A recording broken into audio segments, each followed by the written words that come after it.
الحمد للہ رب العالمین والصلاة والسلام علی الانبیاء والمرسلین اعوذ باللہ من الشیطان الرجیم بسم اللہ الرحمن الرحیم رب اشرح لی صدری ویسر لی امری واحلل عقدۃ من لسانی یفقہوا قولی واجعل لی وزیرا من اہلی۔ محترم سامعین، السلام علیکم ورحمۃ اللہ وبرکاتہ۔ الحمدللہ قرآن پاک کا مطالعہ ہمارا جاری ہے۔ سورہ الانعام کی آیت نمبر 121 تک ہم پڑھ چکے ہیں۔ آج انشاءاللہ آیت نمبر 122، 123 اور 124 پڑھیں گے۔ اعوذ باللہ من الشیطان الرجیم، بسم اللہ الرحمن الرحیم۔ او من کان میتا فاحییناہ وجعلنا له نورا یمشی به فی الناس کمن مثلہ فی الظلمات لیس بخارج منہا، کہ بھلا جو مردہ ہو پھر ہم نے اس کو زندہ کر دیا ہو اور اس کو ایک روشنی دے دی ہو جس سے وہ لوگوں کے درمیان چلتا پھرتا ہو، بھلا اس شخص کی طرح ہو سکتا ہے جو اندھیروں میں بھٹک رہا ہو اور اس سے نکلنے والا ہی نہ ہو۔ یہاں پہ اللہ تعالیٰ نے ایک مثال دی اسی شخص کی، یعنی یہاں پہ زندہ اور مردہ یعنی کہ بالکل حقیقی انداز سے نہیں بلکہ ایک مانوی انداز سے کہا جاتا ہے کہ انسان جس کو پتہ ہی کچھ نہ ہو کہتے یار تو بالکل مردہ کے جیسے انسان کہتا ہے نا کہ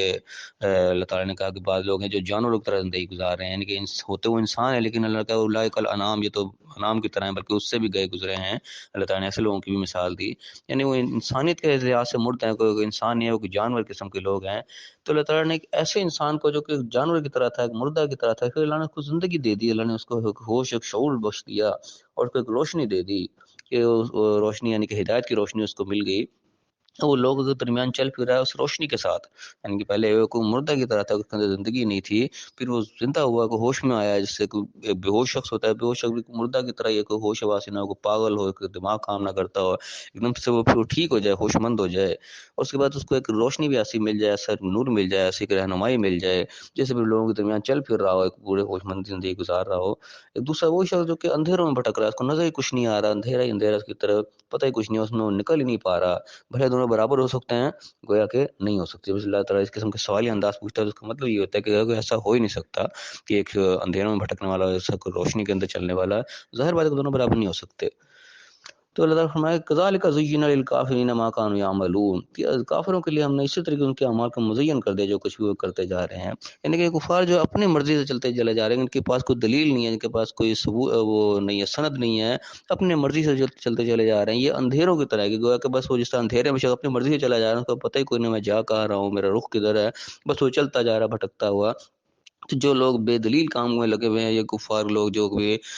جن کے پاس کوئی دلیل نہیں ہے، کوئی سلطان نہیں، کوئی الگ طرف سے کوئی اس کے برہان نہیں ہے، اور وہ اپنی مرضی سے چلتے چلے جا رہے ہیں، اپنے خیالات کی، اپنی خواہشات کی پیروی میں لگے جا رہے ہیں۔ ان کی مثال اللہ نے ایسے بتایا کہ یہ لوگ وہ ہیں جو اندھیروں میں بھٹک رہے ہیں، اور ایک وہ شخص جو دلیل کے اوپر ہے، جو کہ کسی سند کے اوپر ہے، کسی بیس کے اوپر ہے، وہ شخص ایسا ہے جیسے کہ زندہ شخص روشنی کے اندر چل رہا ہے۔ گویا کہ ان دونوں کے انجام بھی برابر نہیں ہو سکتے، دونوں کے برابری کے نہ ہونے کا یہ مطلب یعنی کہ یہاں پہ سمجھ میں آتا ہے کہ دونوں کے انجام ایک جیسا نہیں ہو سکتے۔ ایک شخص جو دلیل کے اوپر جا رہا ہے، اللہ کی رہنمائی اس کے اوپر چلتا جا رہا ہے، ظاہر ہے وہ صحیح ٹریک کے اوپر جا رہا ہے، اس کو پتہ ہے میں کہاں ہوں، میں کس بیس کے اوپر ہوں، اور ایک وہ اپنے اندازوں کی طرف چلتا چلا جا رہا ہے، اس کی بیس ہی کوئی نہیں ہے، تو ظاہر ہے دونوں کے انجام برابر نہیں ہو سکتے، آخرت دونوں میں فرق ہوگا۔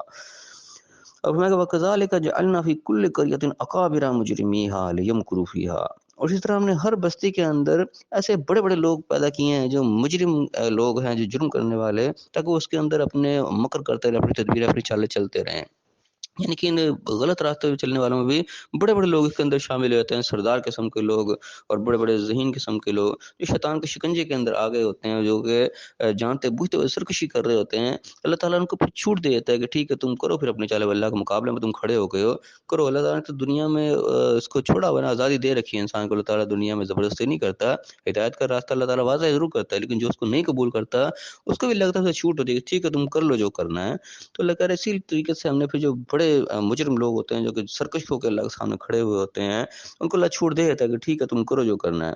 پھر میں وما یمکرون الا بانفسہم وما یشعرون، پھر جو بھی کچھ تدبیریں چالے چل رہے ہوتے ہیں وہ ان کی اپنی جانوں کے اوپر پڑ رہی ہوتی ہے، لیکن ان کو اس کا شعور نہیں ہوتا۔ یعنی کہ بڑی گہرائی والی بات ہے کہ انسان جو اللہ کی مرضی کے خلاف چیزیں چل رہا ہوتا ہے، اس کو پتہ ہوتا ہے یہاں جو میں غلط کر رہا ہوں یہ، اب بظاہر وہ اپنی طرف سے بڑی چلاکی کر رہا ہوتا ہے، بڑا سیان پتی کر رہا ہوتا ہے کہ میں بڑے اپنے مشن میں کامیاب جا رہا ہوں، لیکن اس کا وبال اسی کے اوپر پڑ رہا ہوتا ہے، ڈائریکٹلی نہ صرف انڈائریکٹلی اس کے اوپر پڑ رہا ہوتا ہے، اس کا وبال کو دنیا میں بھی جھیلنا پڑ رہا ہوتا ہے، اور آخرت میں جو جھیلنا پڑے گا وہ تو علیحدہ ہی ہے۔ اور یہ لگتا ہے وما یشعرون کو شعور نہیں ہوتا، یعنی کہ دنیا میں خاص طور پہ انسان اپنے ہی کرتوتوں کی وجہ سے زیادہ انسان پھنستا ہے، انسان کے اوپر مشکلات آتی ہیں کہ اس کو اس کا شعور ہی نہیں ہو رہا تھا کہ جو کچھ میرے ساتھ ہو رہا ہے میرے اپنے کیے کی وجہ سے ہو رہا ہے، میں خود ایسے غلط کام کر رہا ہوں، خود ایسی نافرمانی اور سرکشی کر رہا ہوں جس کا وبال گھوم پھر کے میرے اوپر آ رہا ہے، اس کا اس کو شعور ہی نہیں ہوتا۔ انسان کہتا ہے ہو یہ ایسے ہو گیا، یہ ویسے ہو گیا، انسان اور چیزیں دیکھ رہا ہوتا ہے، لیکن آخر ایسا ہو کیوں رہا ہے؟ کیونکہ اللہ تعالیٰ نے کہا کہ میں کسی کے ساتھ ظلم نہیں کرتا، اللہ تعالیٰ کا یہ اصول نہیں کسی کے ساتھ خود ظلم کرے، اللہ تعالیٰ کسی کو جان بوجھ کے مشکل میں نہیں ڈالتا، ہاں امتحان وہ ضرور لیتا ہے لیکن امتحان اس کی وسعت کے مطابق ہی ہوتا ہے، اس سے باہر نہیں ہوتا۔ انسان کے بجے بڑی بڑی مصیبتیں آ جاتی ہیں، کیوں آ جاتی ہیں؟ اللہ تعالیٰ کو شوق نہیں ہے ہمیں مصیبت میں ڈالنے کا، یہ ہمارے اپنے کیے کی سزا ہو رہی ہوتی ہے کہ ہم پتہ ہوتا ہے یہاں کچھ کم غلطیاں ہم کر رہے ہیں ان کو، لیکن ہم نے اگنور کیا ہوا ہوتا ہے، ان کو ہم نے چھوڑا ہوا ہوتا ہے، ان کو ہم پرواہ نہیں کر رہے ہوتے، وہ چیزیں گھوم پھر کے ہمارے سامنے آ رہی ہوتی ہیں۔ اللہ کہہ رہے کہ وہاں یہ شعور ان کو شعور نہیں ہوتا اس چیز کا کہ ہمارے کیے کی سزا ہمیں مل رہی ہے۔ میں کہا فَإِذَا جَاءَتْهُمْ آیَةٌ، جب ان کے پاس کوئی نشانی آتی ہے،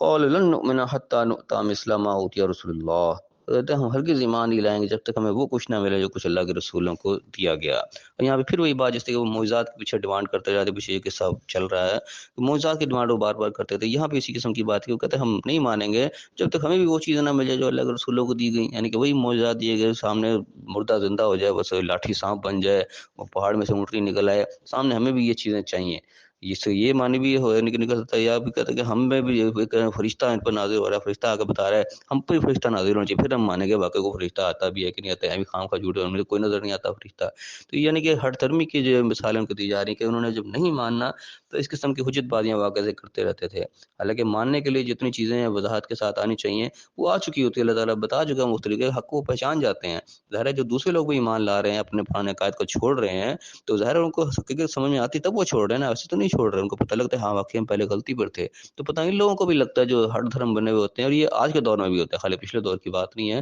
آج کے دور میں بھی جو اپنے آپ کو لوگ چینج کرتے ہیں، اپنے عقائد کو چھوڑتے ہیں، ان کو بات سمجھ میں آ رہی ہو تو جو نہیں چھوڑ رہے ہوتے سمجھ میں ان کو بھی آ رہی ہوتی ہے۔ ایسی بات نہیں کہ ان کے اوپر حق واضح نہیں ہوا تھا، قیامت کے دن وہ مانیں گے اس چیز کو کہ ہاں ہم پر حق واضح ہوا تھا، ایسا کوئی نہیں ہوگا کہ کسی کو سمجھ میں آئی نہیں، حق اس پہ واضح نہیں، اللہ نے کو پھر اٹھا کے جہنم میں پھینک دیا، ایسی حق اس پہ واضح ہوتی ہے، اس کو اقرار کرنا پڑے گا اس چیز کا۔ تو یہاں بھی ایسی ہوتا ہے کہ بات سمجھ میں آتی ہے لیکن اس کے پیچھے کی پوری بیک گراؤنڈ کھڑی ہوتی ہے، کوئی نظر آتا ہے ہو یہاں میں مان گیا، یہاں تو میرا سارا پچھلی کی سارے کے ساری میری عمارت بنی ہوئی گر جائے گی، میں سارا غلط ثابت ہو جاؤں گا، میرے سارے اکابرین، میرے بڑے، میرا سارا فرقہ، ہر چیز غلط ثابت ہو جائے گی، اتنی بڑی بےزتی، اتنی بڑی شرمندگی میں کیسے برداشت کروں گا؟ میں جس مسند پہ بیٹھا ہوں، جس مقام پہ بیٹھا ہوں، یہ تو سارے کا سارا مجھ سے چھن جائے گا۔ یہ چیزیں اس کے بیچ میں جب اس کے آڑے آ جاتی ہیں، پھر آگے سے پھر وہ حجت بازی شروع کر دیتا ہے، اپنے آپ کو اور طریقے سے پھر مطمئن کرنا شروع کر دیتا ہے، اور اس کے بہانے بنانا شروع کر دیتا ہے، پھر یعنی کہ پھر وہ شیطانی وسوسے، پھر شیطان کی وہی جس کو کہا گیا نا، وہ چیزیں پھر شروع ہو جاتی ہیں، شیطان پھر اس کو لے کے چل پڑتا ہے اس طرح، کیونکہ وہ خود حقیقت سے منہ موڑ رہا ہوتا ہے، پھر شیطان اس کا سپورٹر پھر موجود ہوتا ہے، اس کو لیے چلتا ہے پھر آگے سے آگے۔ تو یہاں پہ یہی بات کا بتایا جا رہا ہے کہ بات کو نہیں وہ مانتے، مگر ایک وہی حجت بازی کہ ہمیں وہی ملے جو رسولوں کو دیا گیا۔ لگا رہے اللہ عالم حیث یجعل رسالتہ، اللہ تعالیٰ خوب جانتا ہے اس نے اپنی رسالت کو کہاں رکھنا ہے، کس طریقے سے رکھنا ہے، ہر دور کے اپنے اپنے طریقے کار رہے ہیں، اللہ تعالیٰ اپنے طریقے سے چلتا ہے، ہمارے طریقے سے اس نے نہیں چلنا، ہم نے اللہ کے طریقے کے مطابق چلنا ہے، جس سے اللہ تعالیٰ ہمیں چلا رہا ہے ہم نے اس کے مطابق چلنا ہے، یہ نہیں کہ اللہ تعالیٰ ہمارے مطابق چلے گا، ایسا نہیں ہوگا۔ پھر فرمایا کہ سیصیب الذین اجرموا صغار عند اللہ، پھر جلد ہی ان کے یہ جو مجرم لوگ ہیں جو جرم کر رہے ہیں، یعنی اب جرم کی بات ہو رہی ہے، جرم کو پتہ لگتا ہے، جرم اسی وقت کہا جاتا ہے جب وہ ثابت ہو جاتا ہے، اس سے پہلے صرف الزام اور ملزم ہوتا ہے، مجرم جو بھی بنتا ہے جب اس کو جرم ثابت ہو جاتا ہے، تو یہاں پہ بھی مجرموں کی بات ہو رہی ہے کہ جن کا جرم ثابت ہے، ان کو پتہ ہے کہ ہم غلط کام کر رہے ہیں، ان کو پہنچے گی اللہ کی طرف سے ایک ضلالت انتہائی جو ہے نا، صغار حدیث شکایت ہے کہ بالکل ذلت اس شکایت، وہ پہنچے گی ان کو ذلت، و ذلیل ہوں گے عند اللہ، اللہ کے ہاں، وہ عذاب شدید، ان کو سخت قسم کا عذاب ہوگا، سخت قسم کی سزا ملے گی، بما کانوا یمکرون، کہ وہ جو چالیں چلتے ہیں، جو تدبیریں کرتے ہیں، جو پلاننگ ہے وہ کرتے ہیں اللہ کے حکم کے خلاف، اس سزا ان کو بھگتنی پڑے گی۔ تو فی الحال ہم یہیں تک پڑھیں گے، اللہ تعالیٰ نے یہاں پہ بھی یعنی کہ واضح کر کے چیزوں کو بتایا ہے کہ اللہ کی طرف سے ایک نور اور روشنی آ چکی ہے، جو اس سے فائدہ نہیں اٹھا رہا وہ پھر اندھوں کی طرح، پھر اندھا اور آنکھ والا جو ہے وہ گویا کہ برابر نہیں ہو سکتے، ان کے انجام ایک جیسے نہیں ہوں گے، ایک جو اندھیرے میں بھٹک رہا ہے اور ایک جو ایک روشنی کے اوپر چل رہا ہے، ان کا انجام ایک جیسا نہیں ہوگا۔ اور پھر یہ ہوتا کیوں ہے کہ وہی سرکشی ہے وہ انسان کے آڑے آتی ہے، اللہ تعالیٰ پہ چھوٹ دیتا ہے، پھر کر لو جو کرنا ہے، پھر وہ جو کرتے چلے جا رہے ہوتے ہیں وہ اپنی طرف سے بڑی عقلمندی کر رہے ہوتے ہیں، لیکن اس کا وبال گھوم پھر ان کے اوپر پڑ رہا ہوتا ہے، ان کو اس کا شعور نہیں ہو رہا ہوتا، اور پھر آگے وہی ڈٹائی ہے کہ بات کو نہیں ماننا، آگے سے ڈیمانڈس کرنی۔ تو اللہ کہہ رہے ہیں یہ جو کچھ